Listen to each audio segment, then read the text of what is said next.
Hello friends, आज हम पर्यावरण से संबंधित हम एमसीक्यू के बारे में पढ़ेंगे, है ना। मल्टीपल चॉइस क्वेश्चन देखेंगे, है ना। एमसीक्यूज के बारे में पढ़ेंगे तो स्टार्ट करते हैं। पहला प्रश्न है, मृदा के अध्ययन को क्या कहते हैं, है ना। मृदा जो सोइल होती है उसका अगर हम अध्ययन करते हैं तो उसे क्या कहते हैं।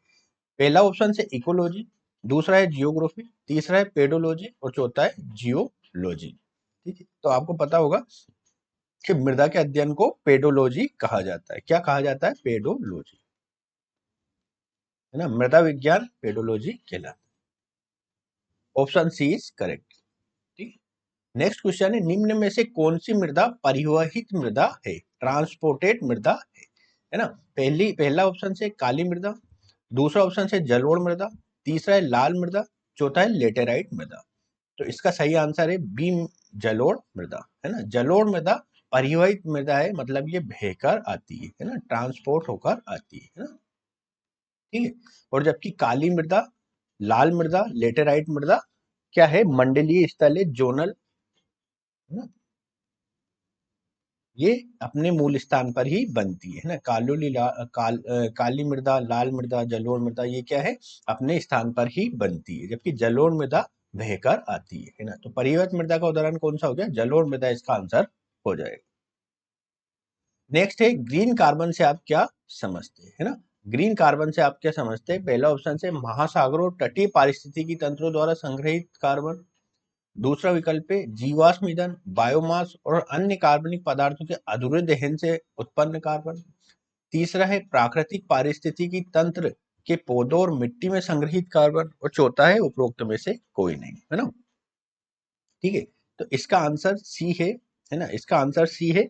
ग्रीन कार्बन क्या होता है? प्राकृतिक पारिस्थितिकी तंत्र के पौधों और मिट्टी में जो संग्रहित कार्बन होता है उसे ग्रीन कार्बन कहा जाता है। क्या कहा जाता है? ग्रीन कार्बन कहा जाता है। जबकि अन्य विकल्पों में अगर हम देखें, महासागरों और तटीय पारिस्थितिकी तंत्र द्वारा संग्रहित कार्बन को क्या कहा जाता है?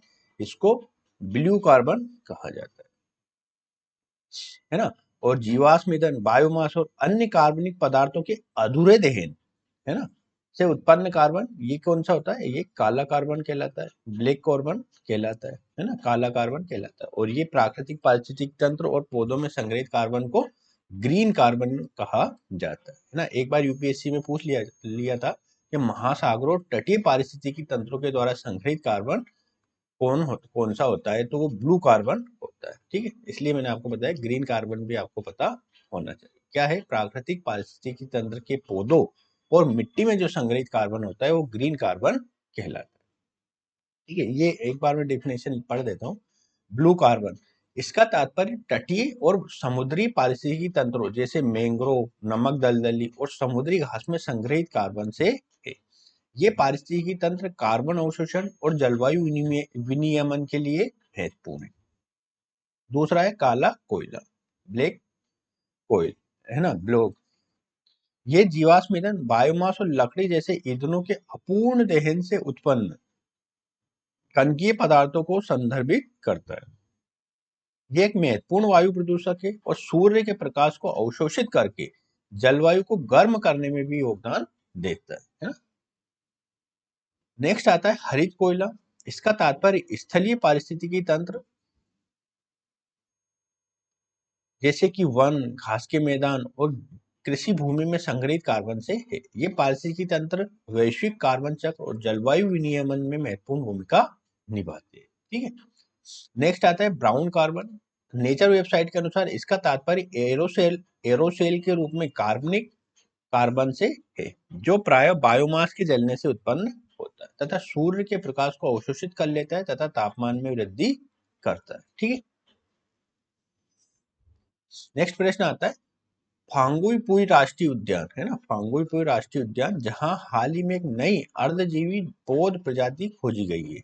नई अर्ध परजीवी पौध प्रजाति खोजी गई है, किस राज्य में है? फांगपुई राष्ट्रीय उद्यान मिजोरम में है ना। ऑप्शन सी इसका सही आंसर हो जाएगा। फांगपुई राष्ट्रीय उद्यान मिजोरम में है। मिजोरम के फांगपुई राष्ट्रीय उद्यान में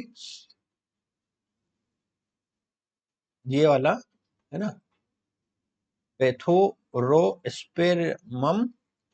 लुसोरियम नामक एक अर्ध परजीवी पौध प्रजाति की खोज की गई जो अपनी पोषण आवश्यकताओं के लिए अन्य पौधों पर निर्भर करती है। नेक्स्ट है हाल ही में भारत का कौन सा हवाई अड्डा शून्य के कचरा लैंडफिल है ना, जीरो वेस्ट टू लैंडफिल मान्यता प्राप्त करने वाला हवाई अड्डा बन गया है। तो ये कौन सा है? ये है तिरुवनंतपुरम अंतर्राष्ट्रीय हवाई अड्डा। ए, तिरुवनंतपुरम अंतर्राष्ट्रीय हवाई अड्डा, ए इसका आंसर हो जाएगा, है ना।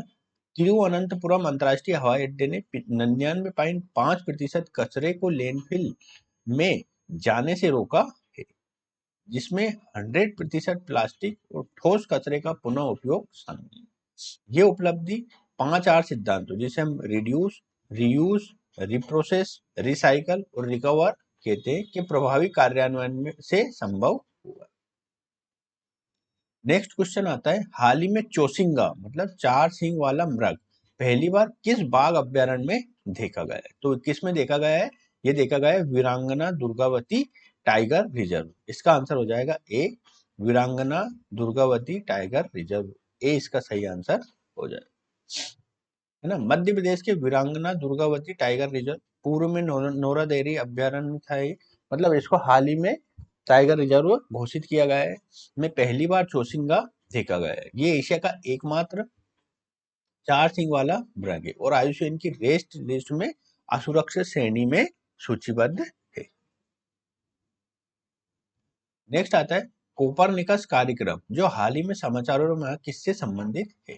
तो ये क्या है कोपरनिकस? कोपरनिकस यूरोपीय संघ का पृथ्वी अवलोकन गृह है। ऑप्शन बी, यूरोपीय संघ का पृथ्वी अवलोकन गृह है इसका सही है। कोपरनिकस कार्यक्रम यूरोपीय संघ का पृथ्वी अवलोकन कार्यक्रम है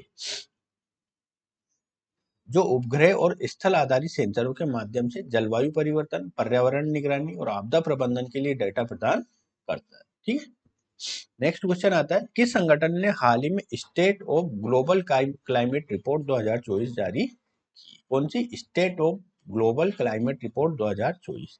तो ये की है world meteorological organisation, option B, है ना, वर्ल्ड मेट्रोलॉजिजेशन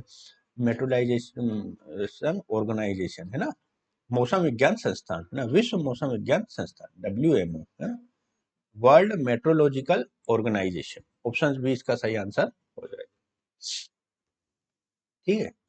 इसमें क्या बताया गया है? वैश्विक तापमान, समुद्री स्तर, बर्फ पिघला और जलवायु जोखिम का उल्लेख किया गया है ना। 2024 रिपोर्ट में 2023 को अब तक का सबसे गर्म वर्ष बताया, जो 2023 का वर्ष था उसे सबसे अधिक गर्म बताया गया है।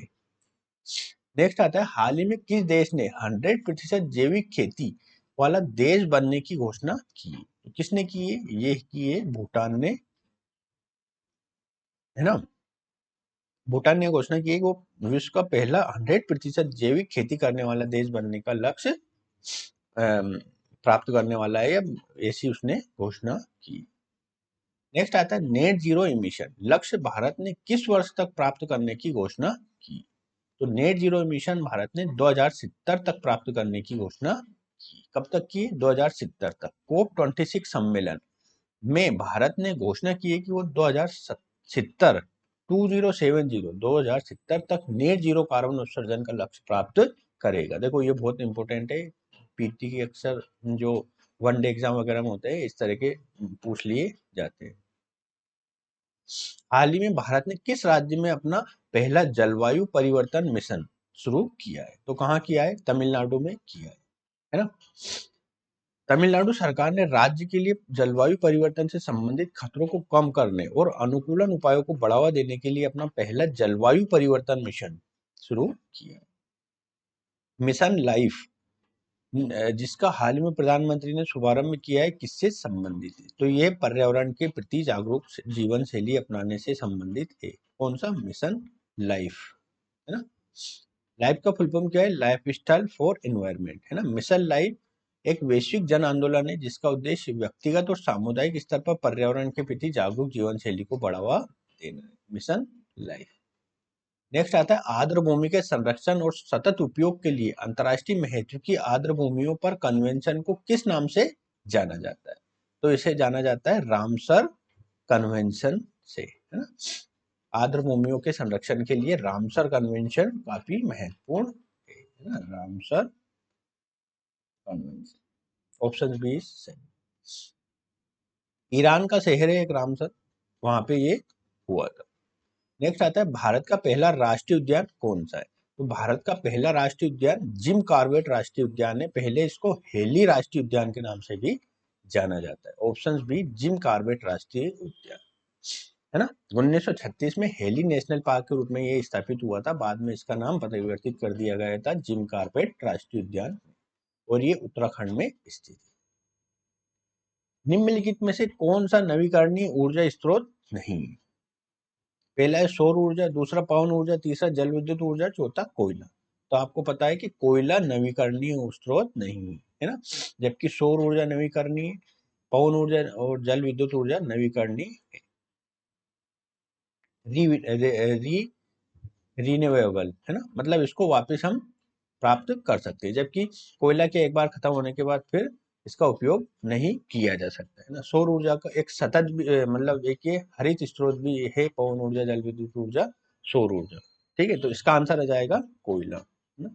कोयला अनवीकरणीय ऊर्जा का स्रोत है, मतलब समाप्त होने वाला एक स्रोत, जबकि नवीकरणीय ऊर्जा स्रोत क्या होते हैं, ये कभी समाप्त नहीं होते। ठीक है, नेक्स्ट आता है अंतर्राष्ट्रीय जैव विविधता दिवस, है ना, international day for biological diversity, कब मनाया जाता है। तो ये मनाया जाता है 22 मई को। ऑप्शन सी इसका आंसर हो जाएगा 22 मई, है ना? ये डायरेक्ट डेट है, अंतर्राष्ट्रीय जैव विविधता दिवस प्रतिवर्ष 22 मई को मनाया जाता है, ताकि जैव विविधता के महत्व के बारे में जागरूकता बढ़ाई जा सके। नेक्स्ट आता है निम्नलिखित में से कौन सा टिकाऊ विकास लक्ष्य सस्टेनेबल डेवलपमेंट गोल जलवायु कार्यवाही से संबंधित है। तो जो एचडीजी 13 होता है ना, एचडीजी 13 वो जलवायु कार्यवाही से संबंधित होता है, तो इसका आंसर हो जाएगा सी, एचडीजी 13 जलवायु कार्यवाही। ठीक है, अन्य एचडीजी भी इसमें दिए गए हैं, परंतु इसमें जलवायु कार्यवाही वाला पूछा था। ठीक है, इसके हम सारे एचडीजी पढ़ लेते हैं।